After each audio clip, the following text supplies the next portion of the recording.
So much for joining us tonight at 9. I'm Daniel Marin. Britt has the night off. Federal transportation authorities are working with the state of Texas to strip the commercial driver license from the concrete pump truck driver involved in the deadly crash with a Hayes CISD school bus.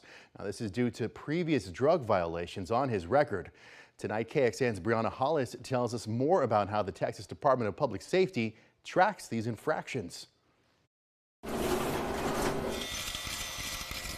This is a 9-page order from the Federal Motor Carrier Safety Administration that concrete pump truck driver Jerry Hernandez signed from his hospital bed. Last week, we learned from his arrest affidavit that authorities say he admitted to using cocaine in the early morning hours before the 2 p.m. crash, as well as marijuana the night before and only sleeping a couple of hours.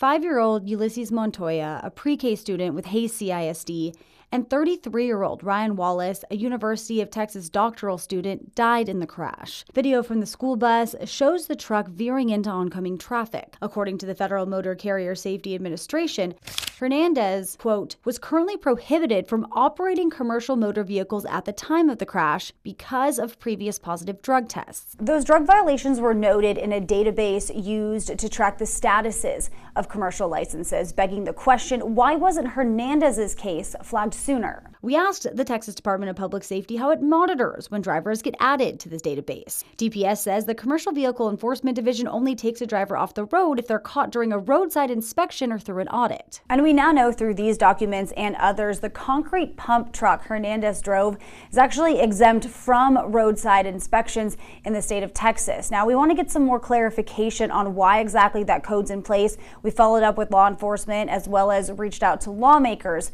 to dig deeper on that. In Austin, Brianna Hollis, KXAN News. And going further in depth, for further context, failing to comply with commercial vehicle violations can result in fines of up to nearly $7,000 from the feds. And according to the Department of Transportation, knowing or willful violations can result in criminal penalties.